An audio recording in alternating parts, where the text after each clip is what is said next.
नमस्कार दोस्तों, स्वागत है आपका ऑप्शन ई क्लासेज में।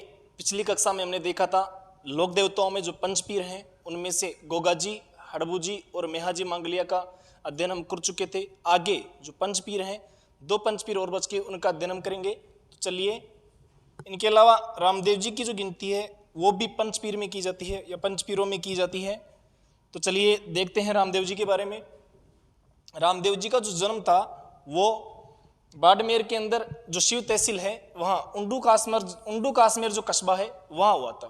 और इनकी जो जन्म की जो तिथि है वो है भाद्रपद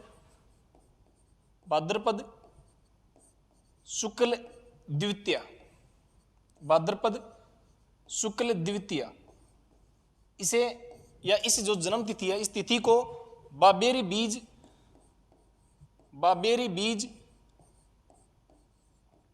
या बाबेरी दूज इस नाम से भी जाना जाता है। भाद्रपद शुक्ल द्वितीया को बाबेरी बीज या बाबेरी जो दूज है उस नाम से भी जाना जाता है।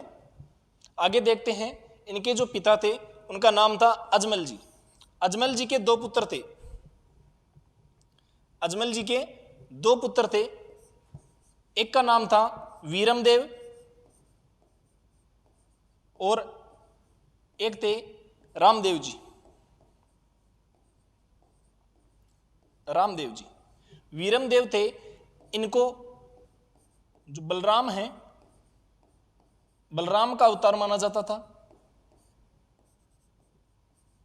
जबकि जो रामदेव जी थे इनको कृष्ण या विष्णु का अवतार माना जाता था। कृष्ण या भगवान विष्णु का अवतार माना जाता था। तो यह बात ध्यान रखने की है कि इनके भाई का क्या नाम था। तो भाई का नाम था वीरमदेव। इनके अलावा भाई का नाम था वीरमदेव और इनको अवतार किसका माना जाता था? तो बलराम का अवतार माना जाता था। जबकि रामदेव जी थे वो किसके अवतार थे? कृष्ण या विष्णु के अवतार थे। इनके पिता का नाम अजमल जी था। इनकी माता थी, उनका नाम था मेणादे। इसके अलावा इनका जो विवाह था वो कहाँ हुआ था? चलिए देखते हैं। इनकी जो पत्नी थी उनका नाम था नेतल दी। वर्तमान में जो पाकिस्तान है वहां एक जगह अमरकोट स्थित है। अमरकोट, उस समय अमरकोट के जो राजा थे वो एक सोडा राजपूत थे जिनका नाम था दल्ले सिंह। इन्हीं दल्ले सिंह की पुत्री थी नेतल दे, जिनका विवाह रामदेव जी के साथ हुआ था। आगे देखते हैं, इनकी जाति या जो वंश था तो वो तंवर वंश था और ये राजपूत थे, मतलब तंवर वंशीय राजपूत थे। तो इनके मंदिर में जो पुजारी होते हैं या जो भोपे होते हैं, तो पुजारी होते हैं वो किस वंश या किस जाति के होते हैं? तंवर वंशी होते हैं, तंवर वंश के होते हैं। आगे देखते हैं, इनके जो गुरु थे वो बालीनाथ थे, अर्थात इन्होंने अपनी जो शिक्षा ग्रहण की थी वो बालीनाथ से ग्रहण की थी। इनके अलावा जो मेहाजी मांगलिया थे, जो हड़बूजी थे वो रामदेव जी के मौसेरे भाई थे और इनके भी गुरु बालीनाथ थे। तो ये बात ध्यान रखने की है। इसके अलावा इनके भाई ये हो ही गया कि भाई को बलराम का अवतार माना जाता है और जो रामदेव जी हैं इनको कृष्ण का अवतार माना जाता है। आगे देखते हैं,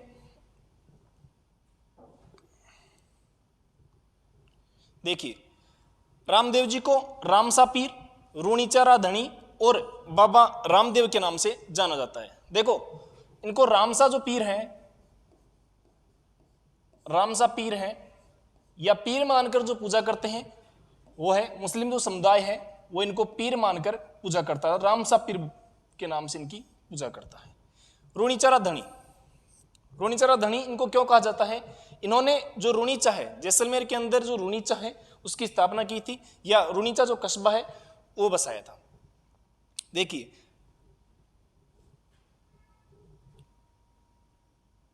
वर्तमान में जो पोखरण है वहां एक कस्बा है सातलमेर।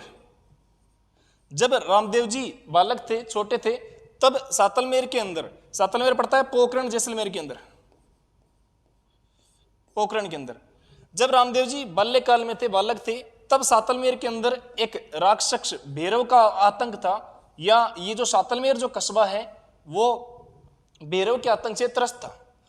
तब रामदेव जी ने इस भैरव की हत्या की या वध किया, भैरव का वध किया, और वध करने के बाद इस सातलमेर जो कस्बे को पुनः बसाया, और इसके साथ ही एक कस्बा और बसाया जिसका नाम था रुणीचा। तो इसलिए इनको रुणीचरा धनी कहा जाता है। और भैरव को मारकर इन्होंने सातलमेर जो कस्बा या जो पोखरण है उसको वापस शुद्ध किया, क्योंकि ये जो सातलमेर था वो इनके आतंक से त्रस्त हो चुका था। इसके बाद जो रुणीचा है वहां एक तालाब है या सरोवर है, उस सरोवर का नाम है राम सरोवर।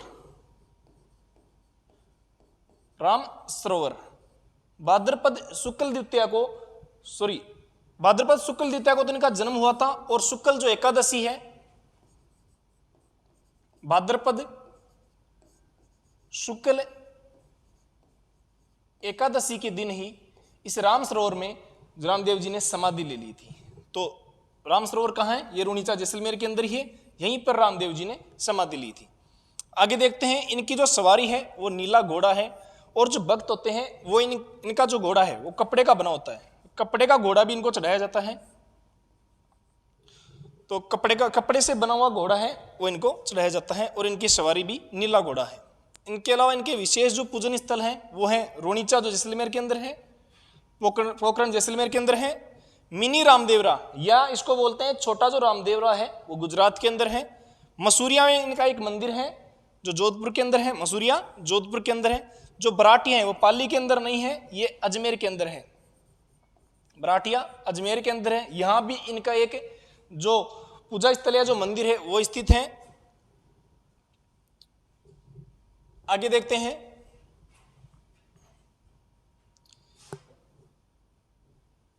देखिए इनके कुछ शिष्य थे, उनका नाम है हरजी भाटी और रत्ना रेबारी। ये हो ही गया कि रामदेव जी ने बचपन में ही भैरव राक्षस था उनका वध किया था। भैरव राक्षस का वध क्यों किया?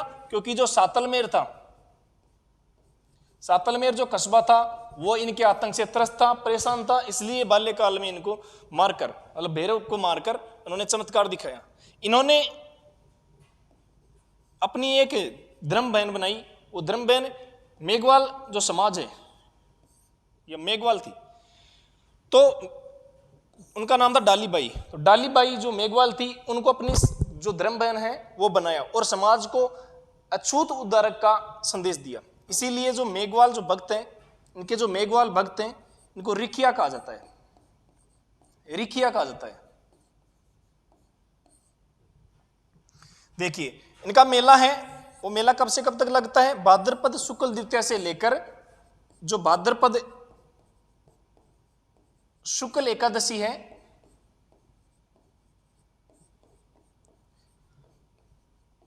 भाद्रपद शुक्ल एकादशी तक इनका मेला लगता है। आगे देखते हैं, इनके मेले में दो चीज ना वो देखने को मिलती हैं। एक तो है सांप्रदायिक सद्भावना, मतलब इनके मेले में हिंदू और मुस्लिम दोनों समुदाय के जो लोग हैं वो बिना किसी भेदभाव के यहां आते हैं, दर्शन करने आते हैं। इसके अलावा यहां एक नृत्य देखने को मिलता है जिसका नाम है तेरताली नृत्य। यह नृत्य एक व्यावसायिक प्रकार का नृत्य है। तो यह नृत्य किसके द्वारा, किनके द्वारा किया जाता है? तो देखिए रामदेव जी ने एक पंथ चलाया था या एक पंथ का शुभारंभ किया था, उस पंथ का नाम है कामड़िया पंथ। कामड़िया पंथ, इस पंथ का शुभारंभ रामदेव जी द्वारा करवाया गया था। इस पंथ की जो महिलाएं हैं, या कामड़िया पंथ की जो महिलाएं हैं, उनके द्वारा ही रामदेव जी का जो मेला है उसमें जो तेरताली जो नृत्य है वो किया जाता है। और इस तेरताली नृत्य की जो प्रसिद्ध जो नृत्यांगना है वो मांगी बाई है।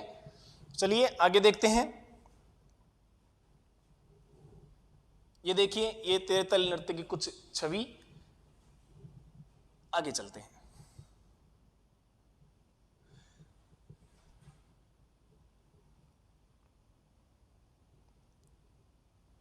देखिए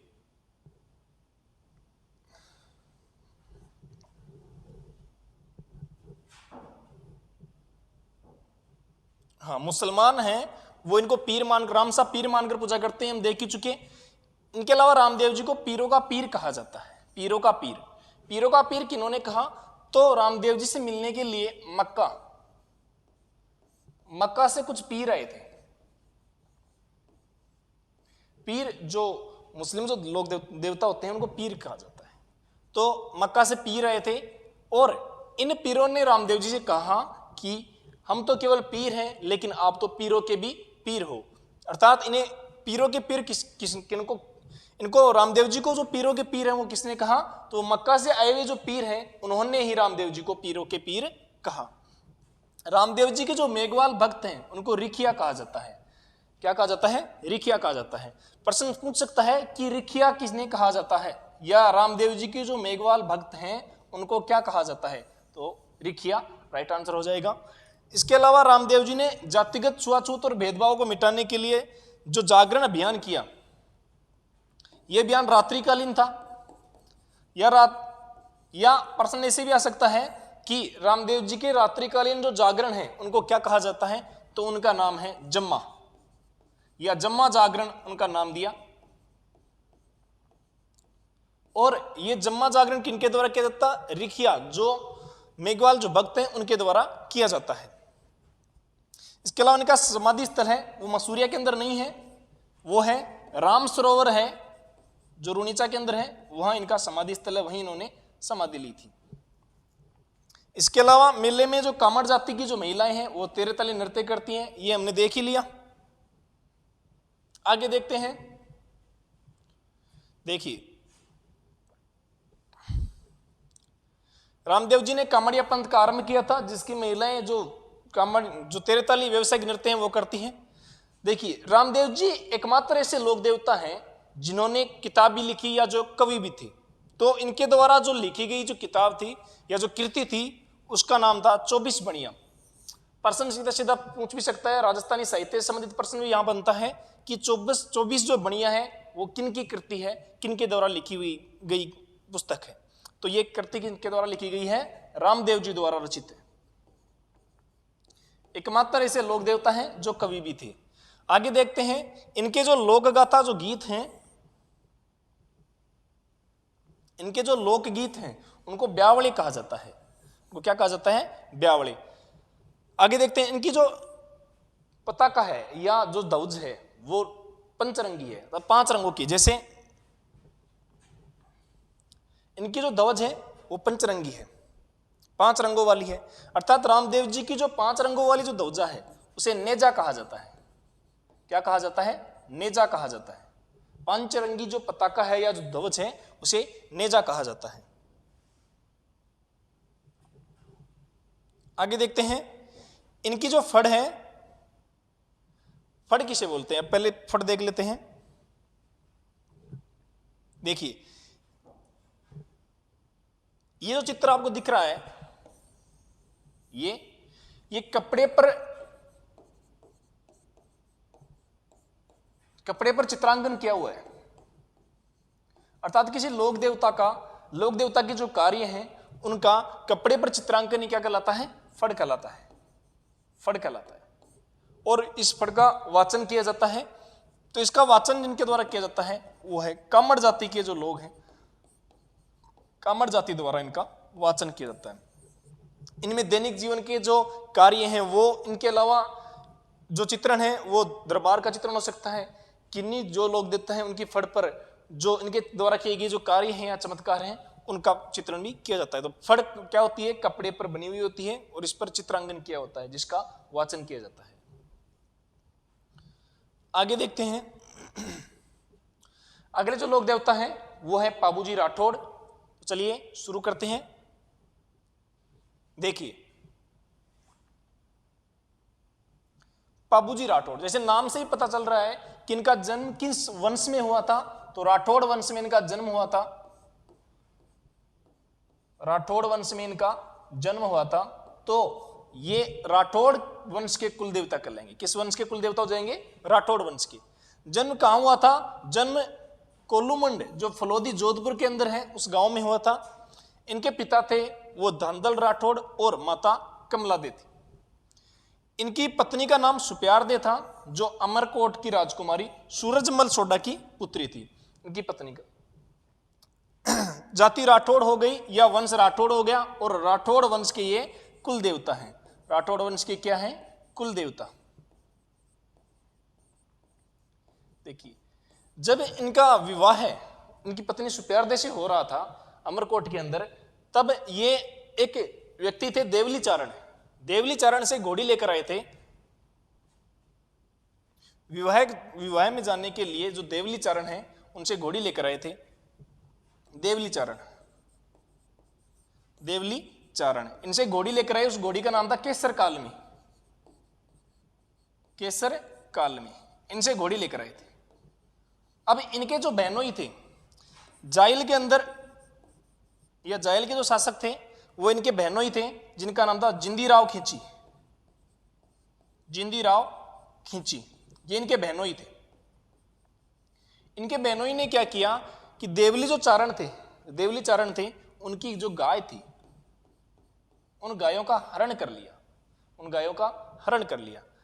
ये बात जब बाबूजी को पता चली तो वो चौथा फेरा ले रहे थे।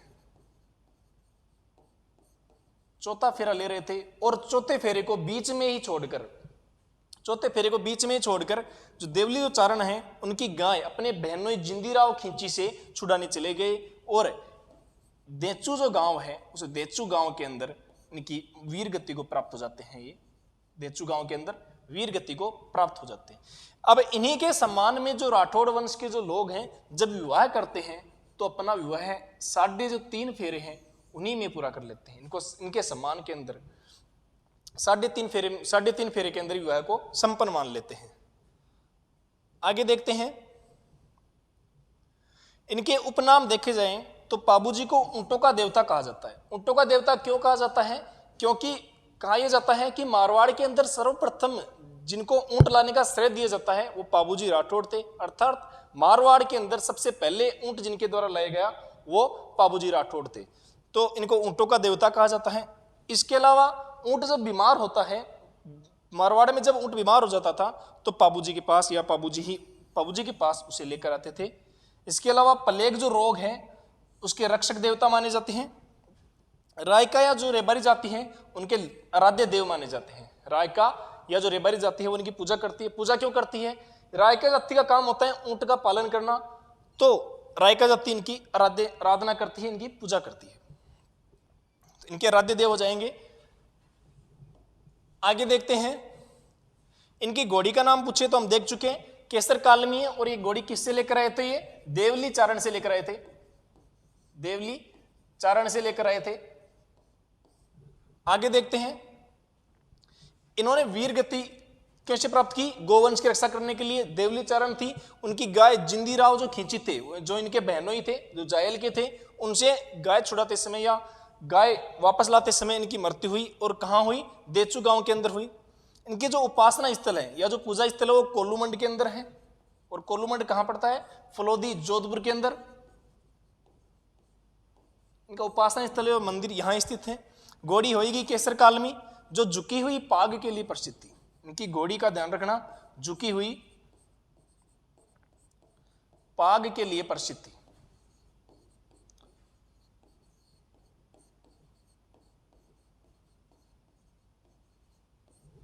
आगे देखिए, इनका जो प्रतीक चिन्ह, जिस प्रकार हमने पिछले सेशन के अंदर गोगा जी का प्रतीक चिन्ह देखा था उसी प्रकार इनका प्रतीक चिन्ह है भाला लिया हुआ अश्व आरोही। घोड़े पर सवार भाला लिया हुआ आरोही इनका प्रतीक चिन्ह है। बाबूजी को लक्ष्मण का अवतार माना जाता है। जिस प्रकार रामदेव जी को कृष्ण का अवतार और उनके भाई को वीरमदेव भाई थे जो वीरमदेव उनको बलराम का अवतार माना जाता है, वैसे ही जो बाबूजी हैं उनको लक्ष्मण का अवतार माना जाता है। बाबूजी ऊंटों के देवता के रूप में विख्यात हुए। इसके पीछे 2 कारण थे। एक तो इन्होंने मारवाड़ के अंदर सर्वप्रथम ऊंट लेकर आए और ऊंट के बीमार होने पर भी इनकी पूजा की जाती है। इनसे संबंधित जो रचनाएं हैं वो है बाबूजी रो छंद जो बिट्टू जो मेहा है उनके द्वारा लिखा गया था। एक है बाबू प्रकाश जो ओसिया जो मोड़जी थे उनके द्वारा लिखी गई थी।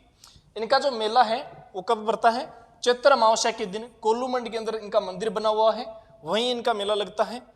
सबसे लोक देवताओं के अंदर जो फड़ है उनमें सबसे जो लोकप्रिय जो फड़ है वो है पाबूजी राठौड़ की, यानी कि पाबूजी राठौड़ की। ये बात होगी कि मारवाड़ में ऊंट लाने का श्रेय पाबूजी को जाता है, इसीलिए इनको ऊंटों के देवता के रूप में पूजा जाता है।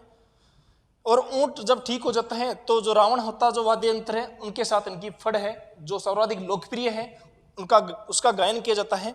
और जो रेबारी जाति है या जो रायका जाति है,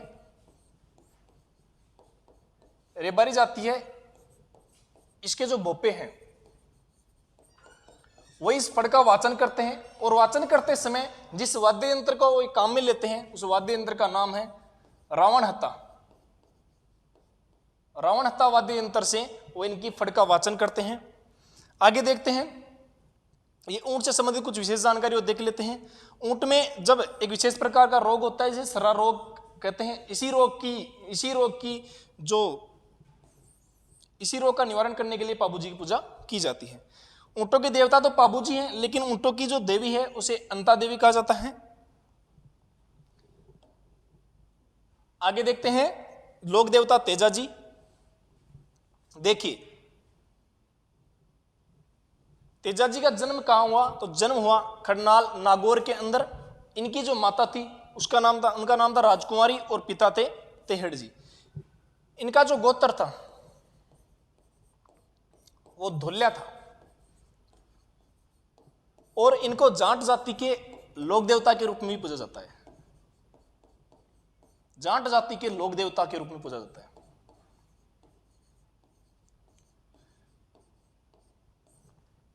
और धोल्या इनका गोत्र होने के कारण धोल्या वीर भी कहा जाते हैं, या धोल्या देवता भी कहा जाता है, धोल्या वीर भी कहा जाता है। इनकी जो पत्नी थी उनका नाम था पेमल दे, जो पन्नेर नरेश थे रामचंद्र उनकी पुत्री थी। आगे देखते हैं तो इनका ससुराल पनेर हो गया। और पनेर कहां पड़ता है, अजमेर के अंदर। इनको अजमेर जिले के लोक देवता भी कहा जाता है। अजमेर जिले के लोक देवता भी कहा जाता है। सीधा प्रश्न पूछ सकता है कि अजमेर जिले के लोक देवता कौन है, तो आंसर हो जाएगा तेजाजी। आगे देखते हैं, इनकी घोड़ी का नाम है वह है लीलन या सिणगारी, अर्थात लीलन या सिणगारी इनकी घोड़ी का नाम है। आगे देखते हैं, यह सर्वाधिक लोकप्रिय जिस क्षेत्र के अंदर है उस क्षेत्र का नाम है अजमेर। इसी कारण अजमेर में हर स्थान पर इनका जो मंदिर है वो स्थित है। बहुत सारे थान अजमेर के अंदर हैं, इसी कारण इसे अजमेर के लोक देवता कहा जाता है। और अजमेर में सर्वाधिक जो प्रसिद्ध हैं। इसके अलावा किसान जब हल बोता है तब तब तेजाजी का स्मरण करता है। तेजाजी का स्मरण करता है कब, जब फसल की बुआई करता है उस समय, तब उस स्मरण को कहा जाता है तेजा टेर। इसके अलावा किसान जब बुआई के समय हल को राखी बांधता है तो उस राखी को कहा जाता है गोगा राखी, जो गोगा जी को समर्पित होती है। तो ये दोनों बात अलग अलग हैं। जिनका स्मरण करता है वो तेजाजी है और स्मरण करने को क्या कहते हैं, तेजा टेर। और जो राखी बांधता है उसका नाम गोगा राखी है, वो गोगा जी को समर्पित है। आगे देखते हैं,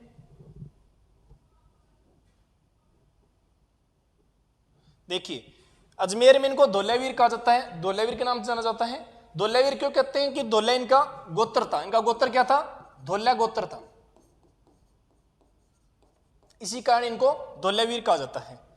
देखिए इनके पुजारी कौन होते हैं, तो इनका पुजारी का नाम है घोड़ला। घोड़ला इनके पुजारी को कहा जाता है। इनका जो मेला है वो पर्वतसर के अंदर बढ़ता है, जिसे पशु मेला कहा जाता है। ये एक प्रकार का पशु मेला है,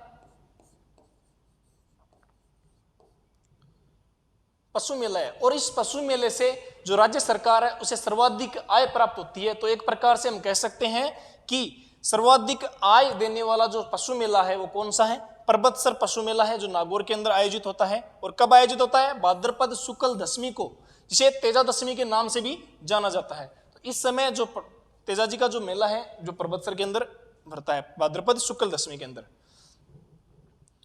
आगे देखते हैं, सेंदरिया वह स्थान है जहां तेजाजी को नाग ने डसा था और यहीं पर इनकी मृत्यु हो गई थी।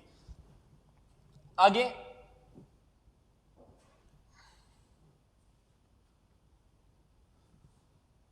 देखो सेदरिया जो स्थान था वहां सर्प ने इनको डसा था,